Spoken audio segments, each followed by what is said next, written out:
بسم اللہ الرحمن الرحیم۔ یہ لڑکیاں سب بے نیاز اپنی عطاؤں سے سب کو گھائل کرتی مدرسہ عزیزیہ کے دروازے سے گزر رہی تھیں کہ حضرت شاہ محمد اسماعیل رحمۃ اللہ علیہ کی نظر ان پر پڑ گئی۔ حضرت نے اپنے ساتھیوں سے پوچھا، یہ کون ہے؟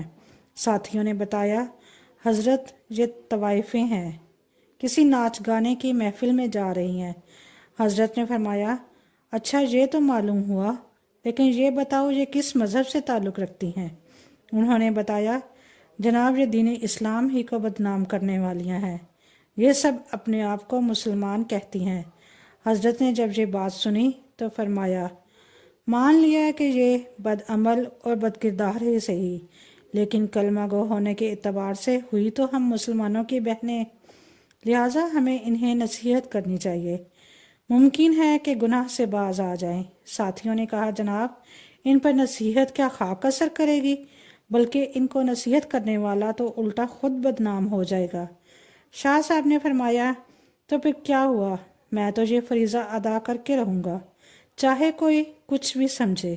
ساتھیوں نے عرض کیا، حضرت آپ کا ان کے پاس جانا بالکل ٹھیک نہیں، آپ کو پتہ ہے شہر کے چاروں طرف آپ کے مذہبی مخالفین ہیں جو آپ کو بدنام کرنے کا کوئی موقع نہیں چھوڑتے۔ آپ نے فرمایا، مجھے ذرا بھی پرواہ نہیں، میں انہیں نصیحت ضرور کرنے جاؤں گا۔ اس کے بعد آپ تبلیغ حق کو اصلاح کا عزم صادق لے کر گھر میں تشریف لائے، درویشانہ لباس زیب تن کیا اور تنے تنہا نائکہ کی حویلی کے دروازے پر پہنچ گئے۔ صدا لگائی، اللہ والیو دروازہ کھولو، فقیر کی صدا سنو۔ آپ کی آواز سن کر چند لڑکیاں آئیں، انہوں نے دروازہ کھولا تو دیکھا کہ باہر درویش صورت بزرگ کھڑا ہے۔ انہوں نے سمجھا کوئی گداگر فقیر ہے، سو انہوں نے چند روپے لا کر تھما دیے، لیکن اس نے اندر جانے کا اصرار کیا اور پھر اندر چلے گئے۔ شاہ صاحب نے دیکھا کہ چاروں طرف شمع اور قندیلیں روشن ہیں، طوائف طبلے اور ڈھولک کی تھاپ پر رقص کر رہی ہیں، ان کی پازیبوں اور گھنگرو کی چھنکار نے عجیب سما باندھ رکھا ہے۔ جو ہی نائکہ کی نگاہ اس فقیر بے نوا پر پڑی، اس پر ہیبت طاری ہو گئی۔ وہ جانتی تھی کہ اس کے سامنے فقیرانہ لباس میں گداگر نہیں بلکہ شاہ اسماعیل کھڑے ہیں، وہ جو حضرت شاہ ولی اللہ کے پوتے شاہ عبدالعزیز، شاہ رفیع الدین اور شاہ عبدالقادر کے بھتیجے ہیں۔ نائکہ تیزی سے اپنی کرسی سے اٹھی اور احترام کے ساتھ ان کے سامنے جا کر کھڑی ہو گئی۔ بڑے ادب سے عرض کیا، حضرت آپ نے ہم سیاہ کاروں کے پاس آنے کی زحمت کیوں کی؟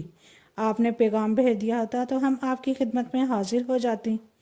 اپنی آنکھیں بند کیے بغیر نامحرم سے کہا، بڑی بھی تم نے ساری زندگی لوگوں کو راگ سنایا ہے، آج ذرا کچھ دیر ہم فقیروں کی صدا بھی سن لو۔ جی سنائیے، ہم مکمل توجہ کے ساتھ آپ کا بیان سنیں گی۔ یہ کہہ کر اس نے تمام طوائفوں کو طبلے ڈھولکیاں بند کرنے کا حکم دے دیا۔ وہ ہمتاً گوش ہو کر بیٹھ گئیں۔ حضرت شاہ اسماعیل رحمۃ اللہ علیہ نے قرآن پاک نکال کر سورہ التین کی تلاوت فرمائی۔ آپ کی تلاوت اس قدر پرسوز تھی کہ طوائفین بے خود ہو گئیں۔ اس کے بعد آپ نے آیت مبارکہ کا دل نشیں انداز میں ترجمہ کر کے بیان شروع کر دیا۔ آپ کا یہ خطاب زبان کا کانوں سے خطاب نہیں تھا، بلکہ یہ دل کا دل سے اور روحوں کا روح سے تھا۔ یہ خطاب دراصل اس الہام ربانی کا کرشمہ تھا۔ جب طوائفوں نے شاہ اسماعیل کے دل نشیں انداز میں سورت کی تشریح سنی تو ان پر لرزہ طاری ہو گیا، روتے روتے ان کی ہچکیاں بن گئیں۔ حضرت شاہ اسماعیل رحمۃ اللہ علیہ نے جب ان کی آنکھوں میں آنسوں کی جھڑیاں دیکھیں تو انہوں نے بیان کا رخ توبہ کی طرف موڑ دیا، بتایا، جو کوئی گناہ کر بیٹھے تو اللہ سے اس کی معافی مانگ لے تو اللہ بڑا رحیم ہے، وہ معاف بھی کر دیتا ہے، بلکہ اسے تو اپنے گناہگار اور سیاہ کار بندوں کی توبہ سے بے حد خوشی ہوتی ہے۔ آپ نے توبہ کے اتنے فضائل بیان کیے کہ ان کی سسکیاں بن گئیں۔ کسی ذریعے سے شہر والوں کو اس بحث کی خبر ہو گئی، وہ دوڑے دوڑے آئے اور مکانوں کی چھتوں، دیواروں، چوکوں اور گلیوں میں کھڑے ہو کر بحث سننے لگے۔ تحد نگاہ لوگوں کے سر ہی سر نظر آنے لگے۔ شاہ صاحب نے انہیں اٹھ کر وضو کرنے اور 2 رکعت نوافل ادا کرنے کی ہدایت کی۔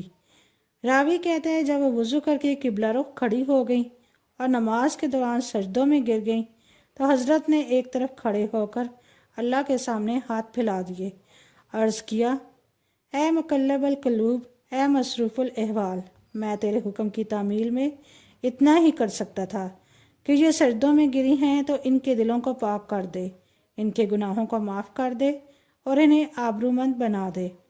تیرے لیے کچھ مشکل نہیں، ورنہ تجھ پر کسی کا زور نہیں۔ میری فریاد تو یہ ہے کہ انہیں ہدایت فرما، انہیں نیک بندوں میں شامل فرما۔ ادھر شاہ صاحب کی دعا ختم ہوئی، ادھر ان کی نماز۔ وہ اس حال میں اٹھیں کہ دل پاک ہو چکے تھے۔ اب شاہ صاحب نے زندگی کی برکات اور نکاح کی فضیلت بیان کرنا شروع کر دی، اور اس موضوع کو اس قدر خوش اسلوبی سے بیان کیا کہ تمام طوائفیں گناہ کی زندگی پر کفِ افسوس کرنے لگیں، نکاح پر راضی ہو گئی۔ چنانچہ ان میں سے جوان نے نکاح کرا لیے، اور جو زیادہ عمر والیاں تھیں انہوں نے گھروں میں بیٹھ کر محنت مزدوری سے گزارا کرنا شروع کر دیا۔ کہتے ہیں ان میں سب سے زیادہ خوبصورت موتی نامی خاتون تھی۔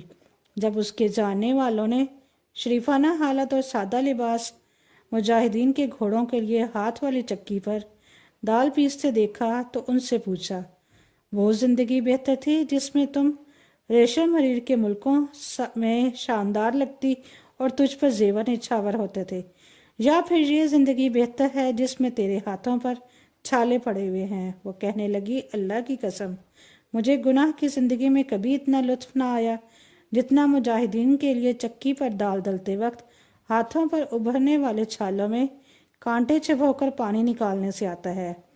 گناہ کا دروازہ ہمیشہ کے لیے کھلا ہے، اور جب تک یہ دروازہ کھلا ہے اللہ پاک تمام دنیا کے انسانوں کے گناہ معاف کرتا رہے گا۔